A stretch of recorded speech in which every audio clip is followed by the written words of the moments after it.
sent en pleine traversée du désert. Je pense pas qu'on peut s'attendre à ce que demain soir, on se couche et on dit « Ouf! » Emmanuel Latraverse. Bien que le gouvernement maintient que pour l'instant, on n'en est pas là. La rencontre, Abdel Fadel Latraverse. Emmanuel, la grève arrive à grands pas et notamment cette grève générale illimitée qui va se déclarer dès le 21, qui est mardi prochain. Ça commence, on sent que la chaleur commence à monter sur le gouvernement. Notamment, on a vu une sortie de Sonia Lebel aujourd'hui. Oui, pourquoi? Parce qu'il y a eu beaucoup de reproches à l'effet que le gouvernement ne fait pas le nécessaire pour éviter une grève suivie, surtout du côté de la FAE. Là, c'est quand même 40% des enseignants d'une grève générale illimitée des enseignants à partir du 23 novembre prochain.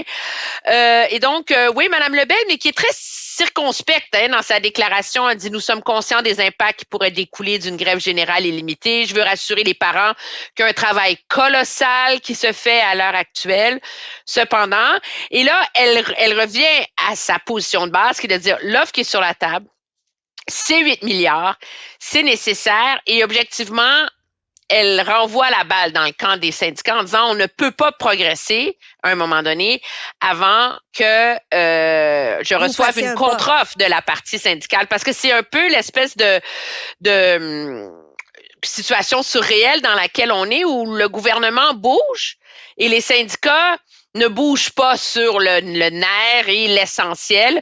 Pourquoi? Ben, je pense qu'il y a différentes théories. Je pense que les syndicats se sentent en position de force et donc ils bougeront pas avant de sentir qu'ils ont l'obligation de bouger. Mais je suis curieuse de voir pendant combien de temps ils vont être capables de se lancer en grève sans avoir fait de réelles contre-offres là, à la partie au gouvernement parce que l'impact va être absolument dévastateur là, dans le réseau de l'éducation. Emmanuel, je pose la question dans la forme. Bon, dans le fond, on sait qu'il y a des tables de négociation, ça picote sur des véhicules, sur des points, sur des chiffres. Dans la forme, j'ai l'impression que la position des syndicats est beaucoup plus facile à expliquer aux Québécois moyens que la position et l'offre du gouvernement qui s'enfarge toujours dans les différentes nuances de ce qu'il propose. Est-ce que l'enjeu gouvernemental est un enjeu de communication? Ben moi, je pense que oui. Je pense qu'on approche du moment où le gouvernement va devoir être pas mal plus précis et clair dans sa façon de communiquer. Surtout, et c'est surtout, je dirais, en ce qui touche les enseignants, parce que ce qu'il y a de très compliqué, en vérité, pour le gouvernement en ce qui concerne le réseau de l'éducation, c'est que les enseignants, ils sont séparés entre ceux, 60% qui sont dans le front commun. Et ça, là-dedans, t'as les syndicats, t'as les éducatrices dans les écoles, t'as les techniciennes, les psychologues, les orthopédagogues, tous ceux-là.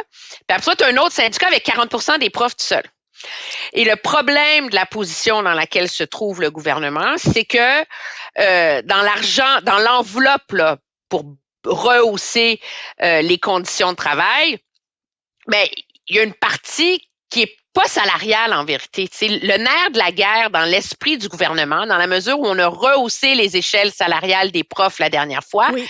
Mais c'est de dire, qu'est-ce que veulent les enseignants? Ils veulent de l'aide en classe. Parce que c'est trop... Alors, ça veut dire prendre des éducatrices qui sont à peu près à 15-20 heures semaine et les monter à 36 heures semaine pour qu'elles fassent du temps plein et qu'elles soient des aides à la classe.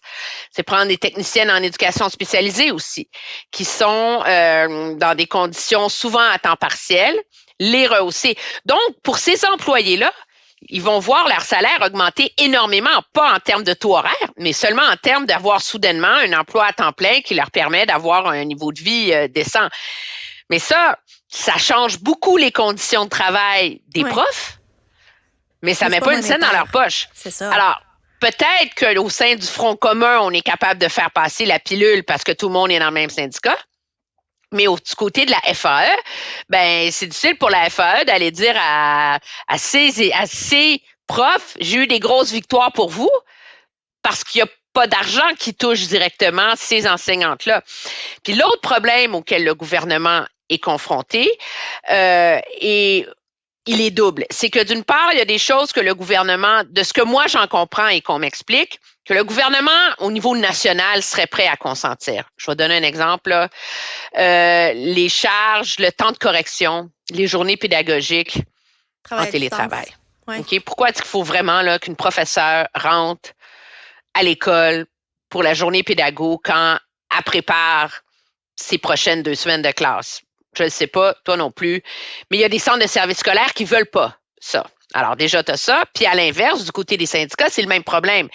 C'est qu'au niveau national, on serait prêt à accepter certains accommodements au niveau de la flexibilité du travail, de l'organisation du travail, puis tout particulièrement sur les enjeux d'ancienneté.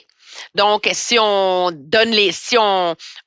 attribue les classes au mois de juin, par exemple, ça veut dire qu'il y a des profs qui ont beaucoup d'ancienneté qui sont obligés de se caser, entre guillemets, sur la classe qu'ils reçoivent au mois de juin, alors que s'ils attendent au mois d'août, là, il y a d'autres classes qui vont s'être libérées, ils vont peut-être avoir un meilleur choix. Alors, tu comprends-tu? Il y a plein, mais ça, tu as le syndicat national, mais après ça, tu as les syndicats locaux, parce que c'est ça l'affaire. Il n'y a pas une convention collective là, pour toutes les profs du Québec. Là. C'est tout ça, il y a une partie de chaque convention qui est dans une relation à un chemin, un service scolaire. Alors, parce que c'est d'une complexité sans nom et que ce qu'offre et ce que met le gouvernement sur la table est plus complexe, mais c'est beaucoup plus difficile pour le gouvernement de plaider sa cause. Et moi, je pense que jusqu'ici, il l'a mal fait. Je pense qu'il y aurait moyen d'expliquer aux gens sans trahir là, les enjeux de la négociation collective. Mais cependant, ce qui aide énormément les syndicats, c'est qu'on est dans un contexte où M. Legault est en perte de popularité massive. Donc, on n'a plus le luxe d'un M. Legault qui vient par en arrière, tu sais, puis qui répare les pots cassés, puis qui crée la bonne foi. Puis l'histoire du hockey, ben ça, c'est la cerise sur Sunday, là, tu sais. Je veux dire, on n'aurait pas à attendre au mois de janvier avant de l'annoncer. Non, mais je pense que Sonia Lebel devrait prendre le cellulaire de chacun de ses collègues, de l'enfermer, puis de jeter la clé le temps de finir de négocier ses conventions collectives, parce qu'à chaque fois, il y en a un qui lance il fait une petite jambette là, pour rendre la chose un petit peu plus épicée. Là. Elle doit être tannée. Là. Je veux même pas être à sa place. Non, c'est sûr que personne ne lui facilite la vie, puis c'est très difficile, mais en même temps, moi, j'entends les parents dire oui, on est d'accord, on appuie les profs, tout le monde appuie les profs, on a tous des enfants. Nos enfants ont tous bénéficié de professeurs extraordinaires qui ont fait le petit extra, qui fait qu'ils réussissent à s'épanouir à l'école. Mais l'enjeu, c'est les demandes syndicales de ces profs-là. C'est pas les profs individuels.